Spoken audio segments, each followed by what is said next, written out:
Vivekananda rock memorial से जो तस्वीरें सामने आई, उन तस्वीरों में हमने देखा प्रधानमंत्री नरेंद्र मोदी ने मेडिटेशन किया। मेडिटेशन के भी अलग अलग पहलू होंगे, वो समझाइएगा। और पीएम मोदी की जो तस्वीरें हमने देखी उसमें वो रुद्राक्ष से तप कर रहे थे, उसमें वो अनुलोम विलोम कर रहे थे, उसमें वो परिक्रमा कर रहे थे। इन सब बातों को लेकर आप कैसे हमारे दर्शकों को समझाएंगे, इनका इम्पैक्ट क्या होता है एक बॉडी पर, एक माइंड पर, और पीएम मोदी ने ये इस वक्त क्यों किया, क्यों चुना? जी, बहुत अच्छी बात है। और इस समय योग की बात आ रही है और प्रधानमंत्री मोदी जी की बात हो रही है। और ध्यान तो एक हमारी सनातन परंपरा है, हजारों साल पहले से इस बात की प्रक्रिया हुई है। और जब भी व्यक्ति को अपने अंदर ऊर्जा बढ़ानी होती है, वो चाहे हम बात करें भगवान शिव से, उनको हम आदि गुरु मानते हैं। और उनकी आप मुद्रा देखिए, वो आंख बंद करके एक पद्मासन मुद्रा में रहते हैं, लगातार ही ध्यान करते रहते हैं और उसकी ऊर्जा का वो रहता है। आगे जाके श्री कृष्ण, उसके बाद जैन, महावीर जैन, बुद्ध और ऐसे कई जो हमारे लोग आए हैं, स्वामी विवेकानंद भी उनमें से एक हैं, जिन्होंने ध्यान के माध्यम से अपनी इस भारतीय संस्कृति को विदेश और वर्ल्ड में कैसे आगे बढ़ाया है। प्रधानमंत्री मोदी जी इतने लगातार इतने कार्य, सभी लोग नेता चाहे पक्ष के हों विपक्ष के हों, सभी कह रहे हैं कि बहुत लंबे समय से लगातार कार्य कर रहे थे। उसके बाद उनका मौन और ध्यान, ये एक दिखाता है कि जब हमारे अंदर वो शक्तियों का जागरण करना है, वह एक स्वाभाविक स्थिति है। हमारे वहाँ की चाहे जैन परंपरा हो, बौद्ध परंपरा हो, शाक्य है, वैदिक परंपरा है, उसके बाद हमारा शाक्त तंत्र है, वैष्णव तंत्र, सब जगह ध्यान का है। यहाँ पर महर्षि पातंजलि जो हैं, वह खुद ध्यान के बारे में बहुत बड़ी बात बोलते हैं। श्रीमद् भगवद गीता के 10वें अध्याय में, 17वें अध्याय में और जगह भी मौन की बात है। मौन की जब हम बात करते हैं, ध्यान तो योग का शब्द है, अगर मौन की बात करते हैं, जैसे आपने प्राकृतिक चिकित्सा की बात करी, उसमें हमारा जो आकाश तत्व है, आकाश तत्व मतलब खालीपन, खालीपन यानी कि जो शोरगुल है, जो बहुत सारा टेंशन है, तनाव है, उससे अगर हम दूर जाना है तो हम अपनी वाणी को विराम देते हैं। वाणी के विराम देते ही हमारे अंदर का जो मस्तिष्क है, जिसको हम सेरेबन बोलते हैं, हिप्पोकैम्पस बोलते हैं, उसका एक तरह से एक्टिव होना शुरू करता है। ये मैं नहीं कह रहा हूँ, ये हमारी रिसर्च बोलती है। अच्छा, आम बोलचाल की भाषा में एक बात और मुझे समझाइएगा नवदीप जी। चूंकि चुनावी माहौल था, खूब आरोप प्रत्यारोप हुए, खूब भाषण हुए, इसमें किसी ने कुछ कहा, उसका जवाब कुछ और आया। अब जब चुनाव प्रचार खत्म हुआ और पीएम मोदी पहुंच गए तप और साधना में, अब जब आज 7वें चरण में हमने नेताओं को देखा, कुछ नेता चुप दिखाई दिए, कुछ नेता असहज दिखाई दिए, पीएम मोदी एकदम शांत हैं, एकदम सहज उनकी छवि नजर आ रही है। क्या इसमें मेडिटेशन का भी हाथ है? बिल्कुल, ये बात कहते हैं कि जब वो 18 घंटे काम करते हैं तो बाकी समय क्या करते हैं, क्योंकि सोने के लिए अगर हम एक साइकोलॉजिस्ट की बात या डॉक्टर की बात करें, उसका कहते हैं 8 घंटे सोना जरूरी है। और 60 साल के ऊपर तो ये बहुत ही ज़रूरी हो जाता है। उसके बाद भी अगर मोदी जितना काम करते हैं, उसके लिए ध्यान योग बहुत ही आवश्यक है। और दूसरा जो शांत भाव की बात कर रहे हैं, लोग कह रहे हैं कि कैमरा लेके गए, मैं क्योंकि मैं कोई राजनीतिक व्यक्ति नहीं हूँ, लेकिन वो ये भी संदेश देना चाहते हैं हमारे युवाओं को कि जैसे हम चाहे वो केदारनाथ में जब वो गुफा में गए थे, चाहे वो आगे विवेकानंद शिला में गए, तो स्वामी विवेकानंद ने जिस प्रकार से केवल भाइयों बहनों करके विश्व में अपनी साख जमाई थी, तो उसके लिए युवा लोग भी ध्यान से जुड़े, युवा लोग भी जाने कि स्वामी विवेकानंद कौन है। अंतर्राष्ट्रीय योग दिवस भी तो आ रहा है, तो ये मौका भी ठीक था और माइंड को रिलैक्स करना, बॉडी को रिलैक्स करना जरूरी भी था। किस्सा कुर्सी का शो हमारा रोज जाता है। के शर्मा जी, एक सेकंड रुक जाइए, आप पूछ लीजिएगा, आप पूछ लीजिएगा। शाहबाज मेरे साथ में है। शाहबाज किस्सा कुर्सी का शो बनाते हैं जो रोजाना हम व्यूअर्स तक पहुंचाते रहे इस चुनावी दौर में। शाहबाज, आपके जहन में भी कई सवाल होंगे और अरविंद सर मुझे लगता है इन तस्वीरों पर जरूर बोलना चाहेंगे। शाहबाज, देखिए, जितनी भी हमने प्रधानमंत्री नरेंद्र मोदी की यात्राएं कवर की है इस किस्सा कुर्सी के दौरान, और हमने अलग अलग जगह की जो यात्राएं हैं उनका जिक्र भी किया है। साउथ का जिक्र हम इसलिए बार बार कर रहे हैं क्योंकि अगर हम उसको एक राजनीतिक चश्मे से देखें तो वो अहम इसलिए हो जाती है क्योंकि आप साउथ में देखें तो 131 सीटें आती है, और उन 131 सीटों को कवर करने के लिए अगर हम देखें तो अलग अलग जगह पर प्रधानमंत्री नरेंद्र मोदी की जितनी भी यात्राएं हुई हैं, उनका फोकस जो है एक तरीके से साउथ पर रहा है। अगर हम देखें तो सेंगोल आपने देखा होगा, जब संसद भवन का उद्घाटन हुआ उस वक्त जो है प्राण प्रतिष्ठा होती है और जहां पर सेंगोल रखा जाता है, तो एक तरीके से आप साउथ को कनेक्ट करते हो।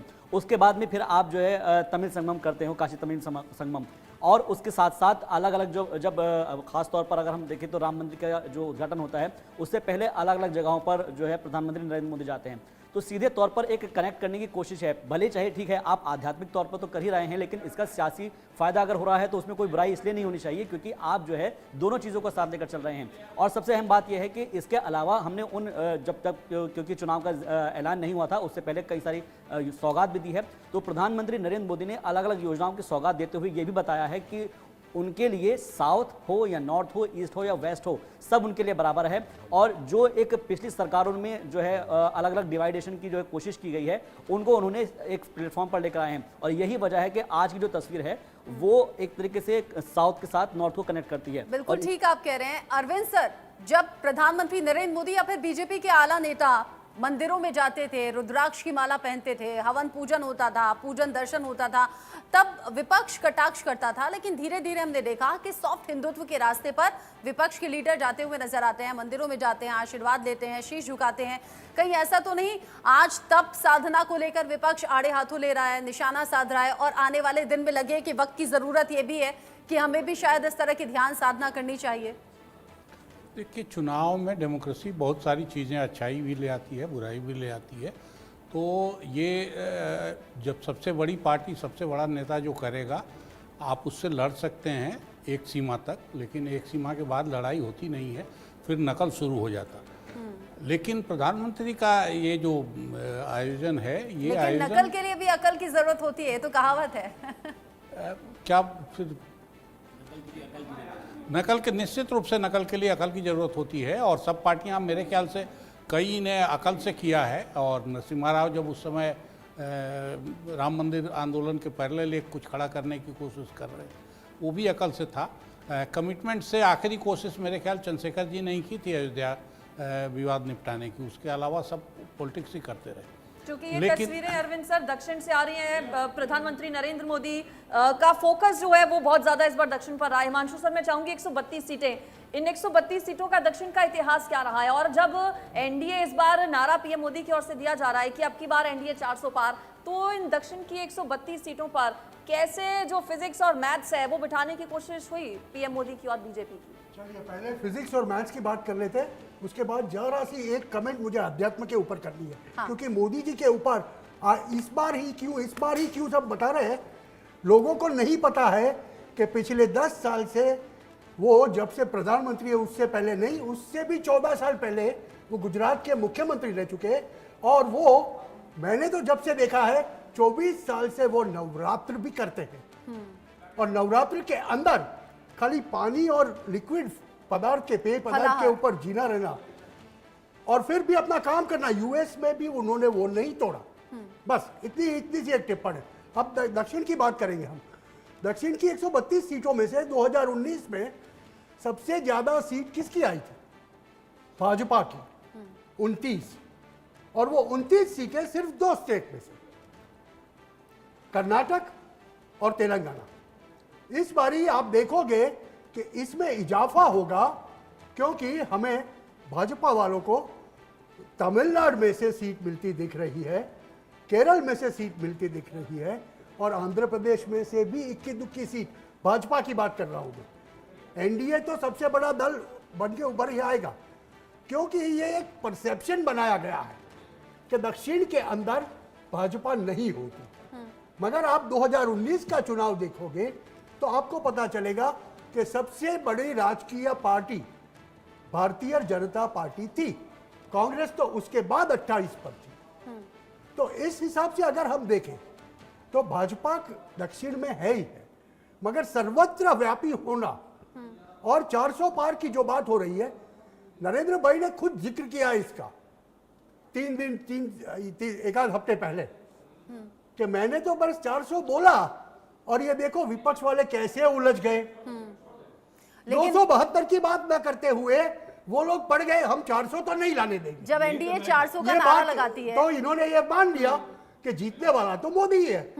अच्छा के शर्मा, जब एनडीए 400 पार का नारा लगा रही है तो विपक्ष कह रहा है 150 सीट भी इनकी आएगी नहीं, लेकिन जब अपनी बारी आती है तो वो 300 से ऊपर जाते नहीं, कहते हैं 300 पार होंगे हम।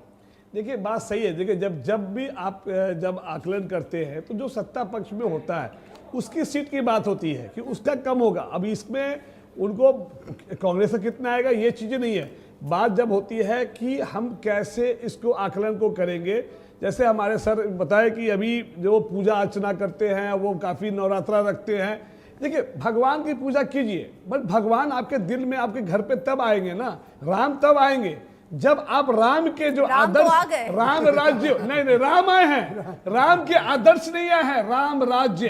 राम राज्य ये कहता है कि यदि आप भगवान को मानते हैं तो अपने दिल में भी भगवान रखिए। ये नहीं कि सत्ता को पाने के लिए एमएलए खरीद लिए, जोर तोड़ की राजनीति करके आपको जिस राज्य में आपको नकारा गया है वहां पे किसी भी तरीके से जाके सरकार अच्छा, बना आपकी ले। बात का जवाब देंगे आलोक भगवान सर। राम तो 14 साल वनवास आपकी चले बात का गए जवाब देंगे सत्ता को आलोक छोड़ सर। के, बट अब सत्ता के लिए कुछ आपकी भी बात करने का को जवाब तैयार देंगे है। आलोक सर। आलोक सर, के शर्मा कह रहे हैं राम आ गए, रामराज नहीं आया। हाँ, देखिए, ऐसा है, मेरा मानना है कि राम राज्य तो महात्मा गांधी के कहने से तब से हम लोग उसकी कल्पना करके यही कि भाई उतना ही न्याय होगा, उतना ही जो है अत्याचार नहीं होगा, तो इसलिए। लेकिन वो जो पूरा नहीं हुआ उसी की तरह तो कोशिश हो रही है कि भाई वो सचमुच में राम राज्य मतलब गरीबों का आंसू। 25 करोड़ लोगों को यदि आप गरीबी से कुछ हद तक, मैं नहीं कह रहा हूँ, मध्यम श्रेणी के लोग हैं, उनकी स्थिति पहले से सुधरी या बिगड़ी, कई लोग कहते हैं बिगड़ी, लेकिन मेरा कहना है कि अपेक्षा बढ़ती गई। आज भी एमएलए खरीदा जा रहा है, आज भी हाँ। जोर तोड़ के सरकार बनाया जा रहा है। वही मैं तो ये गलत कह रहा है, हूं। वही हम आपको हाँ, कह रहे उसको हैं। उस रामराज की नहीं तो बात पहले क्यों नहीं, जयराम रमेश उसके मंत्री थे, मैं आपको वो व्हाट्सअप दिखा दूंगा,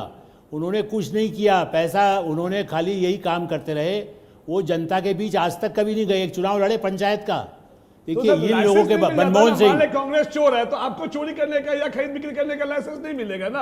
आपको जनता ने बहस चुना नहीं कर रहा है हूं उसके मैं। ऑप्शन के लिए। कांग्रेस जब गंदा काम किया तो हटा दिया लोगों ने, बट आप भी वही करोगे तो आप में उसमें क्या तुलना, ये कहना नहीं, चाहता वो हूं। नहीं कर रहे ना, वो तो दे रहे हैं, वो मकान दे रहे हैं, शौचालय दे रहे हैं। सर दे आप- दो, लेकिन खरीद बिक्री जो हो रहा है, जिस तरह से के पैसे का शर्मा जी की मिसयूज है, एक्साइटमेंट आज थोड़ा अलग ही वो लेवल उसकी की बात है। के जी लग रहा है मैं बहस पहले नहीं से ही करना कुछ चाहता। ट्रेंड्स पता लग गए हैं आपको। आज अलग ही लेवल की एक्साइटमेंट है आपकी, इसके पीछे की वजह क्या, पहले ये बताइए। सर वजह मैडम यही है कि जिस तरीके से आकलन जो है, मैं मानता हूं कि 250 सीट नहीं अकेले पार कर रही है। देखिए, सरकार बना ले वो हो सकता अच्छा है, मैं ठीक है, गलत ठीक है, हूं। आपको लगता है 250। आलोक सर, नहीं मैं चाहूंगी पार इस पर करेंगे। कमेंट कीजिए आप। सिंगल लार्जेस्ट पार्टी के तौर पर भी अगर बीजेपी, चलिए ठीक है, एक बार को मान लेते हैं, हालांकि 6:30 बजे पिक्चर क्लियर हो जाएगी एग्जिट पोल के जरिए, लेकिन अगर मान लीजिए 400 तक नहीं जाते हैं, 300 से भी नीचे, चलो मैं ले आऊं पिछली बार का जो रिजल्ट, 250 सीटें भी आती हैं, तो ऐसे में टिट और टैट दोनों की अगर बात करें तो पूरी तरह से गेंद तो बीजेपी के हाथ में ही नजर आएगी। सिंगल लार्जेस्ट पार्टी तो बीजेपी रह सकती है ना फिर। हाँ, लेकिन उसी वजह से जब ये चीजें बाद में फिर क्या होगा, जब सरकार बनाने के लिए जो जोड़ तोड़ करना होता है उसमें सरकार हो सकता है ये बना सवाल ले। मतलब आलोक विपक्ष सर से, पूरा आलोक जोड़ सर तोड़ से कर इस पर सकता जवाब है। दे लेते हैं। हाँ, वो आलोक कर सर। सकता है, इंडिया लेकिन हो अलायंस पूरा सकता है कि जोड़ तोड़ पीएम कर कैबिनेट सकता है। बदल जाए, हो सकता है कि नितिन गडकरी जी आ जाए, इंडिया हो अलायंस में सकता तो है वो कि- पार्टियां भी हो साथ सकता में है आ योगी गई। जी आ जाए। के शर्मा, इंडिया अलायंस में तो वो पार्टियां भी साथ में आ गई जो अलग अलग राज्यों में कहीं एक दूसरे की दुर्विरोधी हैं, कहीं एक दूसरे के साथ में हैं। इंडिया अलायंस में भी तो अलग अलग विचारधारा की, रचना इस कदर है कि पंजाब में तो साथ भी नहीं आई आम हाँ, आदमी पार्टी और कांग्रेस, अलग अलग आलोक विचारधारा सर। की पार्टियां जुड़ गई ना एक साथ में। देखिए, वहां पे शर्मा जी पंजाब को का वही कुछ जवाब दिया मामला और केरला में ऐसा है कि के वो नहीं शर्मा जी, चाहते एक बार कि सुन बीजेपी लीजिए, वहां आलोक पे सर से विपक्ष मेरा बन सवाल था। जाए, एक बार सुन वहां लीजिए, विपक्ष आलोक बन सर, जाए, आप वहां बोलिए। मजबूत हो जाए, क्योंकि जहां पे ये दोनों एक हो जाते हैं तो फिर बीजेपी मजबूत हो जाती, तो वहां रणनीति है, वो ठीक रणनीति है, है। आपने चूंकि राम का जिक्र किया था, भगवान राम पर नवदीप जी कुछ बोलना चाह रहे थे, बोलिए। मैं ये कह रहा था कि माननीय आलोक जी और के शर्मा जी राम राज्य की बात कर रहे थे, तो महात्मा गांधी जी, जैसे हम लोग प्राकृतिक चिकित्सा की बात करते हैं, तो जो हमारे वेदों की जो प्राकृतिक चिकित्सा खो गई थी, दोबारा से स्वामी महात्मा गांधी जी उसको लेके आए। उन्होंने एक और शब्द, 5 तत्व तो होते हैं, छठा तत्व राम नाम तत्व दिया, और वो महतत्व था, यानी कि बिना राम नाम के, यानी कि राम नाम का मतलब वो ऊर्जा है, उसको हम अलग अलग रूपों में ना लेके उस ऊर्जा को ले जिससे वो चेतनता है। जैसे अभी बात आ रही थी कि नरेंद्र मोदी जी इतने क्यों एक्टिव रहते हैं, क्योंकि वो चेतनता का फर्क है। और जो ये कह रहे हैं कि अभी मैं ये नहीं कहता कि राम राज्य और राम की बात, लेकिन ऊर्जा बड़ी है युवाओं में, देश में, विदेश में, वह ऊर्जा किस लिए बड़ी है, योग से बड़ी है। अच्छा, ऊर्जा से मुझे याद आया, अरविंद सर, जब प्रधानमंत्री 75 दिन के इस चुनाव में प्रधानमंत्री नरेंद्र मोदी ने 206 रैलियां अगर की, हालांकि प्रधानमंत्री और बाकी जो युवा नेता हैं उनकी उम्र में बहुत फासला है, लेकिन तेजस्वी यादव ने 251 रैलियां कर डाली। ऊर्जा की कमी तो तेजस्वी यादव ने भी नहीं दिखाई, लेकिन फिर भी चीजें एनडीए के फेवर में जाती हुई क्यों दिख रही हैं? देखिए, हम सब लोग शुरू में और मुझे याद है मेरे एक टिप्पणी पे लालू जी काफ़ी नाराज़ हुए थे कि जो भी पुण्य उन्होंने कमाया उसको अपने दोनों बेटों को मंत्री बनवा के गंवा दिया। लेकिन मुझे लग रहा है कि नए लड़के जो भी पॉलिटिक्स में आए हैं बड़ी तेज़ी से, जिन्होंने जिम्मेवारी से पॉलिटिक्स की है और जिनमें लीडरशिप क्वालिटी। अच्छा अरविंद सर, ये भी बता दीजिएगा नए लड़कों में और कौन कौन है तेजस्वी के अलावा? क्या तेज प्रताप भी हैं, क्या राहुल गांधी भी हैं, क्या अखिलेश यादव भी हैं? इस चुनाव में तो तेजस्वी ने, इस चुनाव में, पिछले विधानसभा चुनाव में तेजस्वी ने काफ़ी बढ़िया परफॉर्म किया और कहीं से नहीं लगता है कि ये उस पॉलिटिक्स के वारिस हैं जो लालू जी करते रहे हैं, जो शासन लालू जी करते रहे हैं। बहुत ही होशियारी की पॉलिटिक्स की और अभी भी इस चुनाव में कमर के दर्द के बावजूद उन्होंने जितनी रैलियाँ, जितने संजय ढंग से बात रखी और सबसे बड़ी बात यह कि मुद्दे से कभी इधर उधर नहीं हुआ। अच्छा अरविंद सर, आपका एनालिस्ट क्या कहता है, आपकी समझ क्या कहती है? कुछ सीटें ले आएंगे तेजस्वी यादव इस बार, और अगर आ जाती हैं इंडिया की सीटें तो क्या उसका पूरा श्रेय तेजस्वी यादव को जाएगा? काफ़ी हद तक तेजस्वी यादव और लालू यादव को जाएगा, क्योंकि बिहार में जो इस बार सोशल इंजीनियरिंग उन लोगों ने की है वो मेरे हिसाब से काफ़ी इफ़ेक्टिव दिखाई दे रही है। अब ये ज़रूर है कि बीजेपी का मैनेजमेंट बहुत ज़बरदस्त है और बीजेपी की लीड काफ़ी अच्छी थी पिछली बार, 39 सीटों का ही नहीं, सीटों पे उनका लीड काफ़ी ज़्यादा था। तो इस सोशल इंजीनियरिंग से वो भरा है, नहीं भरा है, लेकिन चुनाव बहुत अच्छे से उठा है बिहार में। और जो इंजीनियरिंग की लालू यादव और तेजस्वी यादव ने, कुछ खास जातियों को प्राथमिकता देना, कुछ को नीचे रखना, कुछ वो, उससे बहुत फर्क आया है और चुनाव उसी से रोचक बना है। ठीक है, इससे पहले हमने यूपी की बात की थी। एक चीज जोड़ जी रचना जी ने उनको लड़कों में मत गिनिए, क्योंकि राहुल गांधी बड़े सम्मानीय हैं, वो अध्यक्ष रहे हैं, अभी तो वहाँ लालू यादव क्योंकि अरविंद सर ने लड़कों का जिक्र किया इसलिए मैंने बस पूछ लिया। मैं उसका जवाब दे रहा था कि आप तेजस्वी को राहुल गांधी से कैसे तुलना करेंगे? राहुल गांधी तो सीधे प्रधानमंत्री बनने वाले। आप तो अभी देखिए 2 घंटे बाद तो अनाउंस कर देंगे कि मैं प्रधानमंत्री बन गया, क्योंकि उनकी पार्टी कल तक जितने कह रहे कि मोदी चले गए और मैं आ गया। अच्छा आलोक सर, मतलब युवा नेताओं में आप नहीं गिन रहे हैं राहुल गांधी को? नहीं, वो बड़े 52-53 साल के हैं सर। 53 साल के हैं। 53 में भी एक युवा मानेंगे तो 73-75 वालों को तो उससे भी ज्यादा आलोक सर चल भी रही है, ये बैठक चल भी रही है फिलहाल इंडिया ब्लॉक की। अच्छा, इससे पहले हमने जिक्र किया पश्चिम बंगाल रह गया, अभी हमने पश्चिम बंगाल पर बहुत ज्यादा बातचीत नहीं की और शाहबाज मैं चाहूंगी कि आप इस पर, चूंकि आपने पूरा डेटा तैयार किया है, उसके लिए थोड़ा इंतजार करना होगा। क्या बेस्ट परफॉर्मिंग स्टेट इस बार पश्चिम बंगाल रहने वाला है, क्योंकि खुद इस बात को पीएम मोदी ने कहा, और क्या सबसे ज्यादा चौंकाने वाले जो नतीजे होंगे वो पश्चिम बंगाल से होंगे? क्या आप बिल्कुल सही कह रही हैं कि पश्चिम बंगाल सबसे ज़्यादा चुनाव के अंदर जो नतीजे हैं जब आएंगे, एग्जिट पोल जो है वो पश्चिम बंगाल चौंकाने वाला है। खुद प्रधानमंत्री नरेंद्र मोदी कह रहे हैं कि हमारी अगर बीजेपी की बेस्ट परफॉर्मेंस है तो वो पश्चिम बंगाल में होने जा रही है। और ये सिर्फ इसलिए नहीं कि इस बार का चुनाव है, आप अगर पिछले चुनाव की बात कर ले या फिर विधानसभा चुनाव की बात कर ले, बीजेपी लगातार परफॉर्म कर रही है।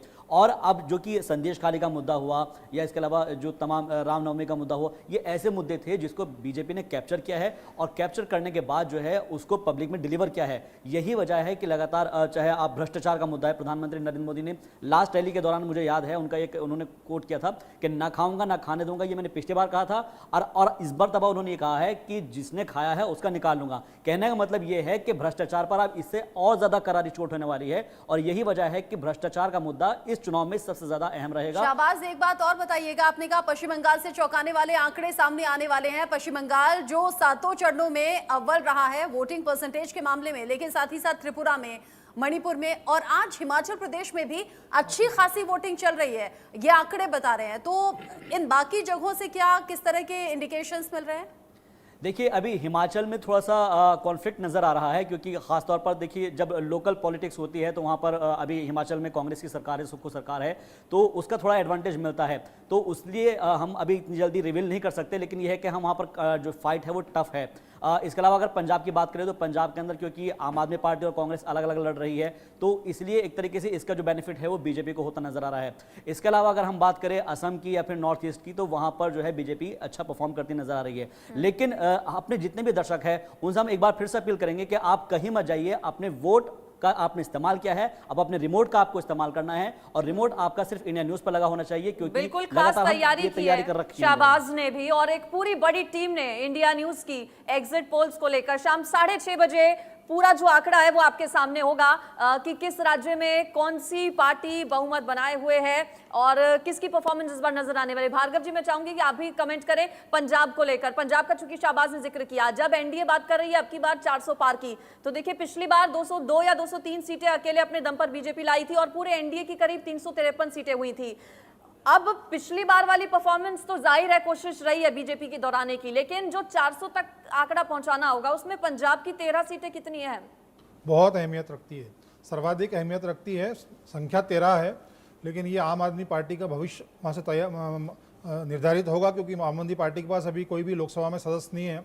भगवत सिंह मान बीच में संसद में थे, लेकिन वो मुख्यमंत्री बनने के बाद त्यागपत्र दे के वहाँ पंजाब में केंद्रित हो गए और वो बाई इलेक्शन में पार्टी चुनाव हार गई आम आदमी पार्टी।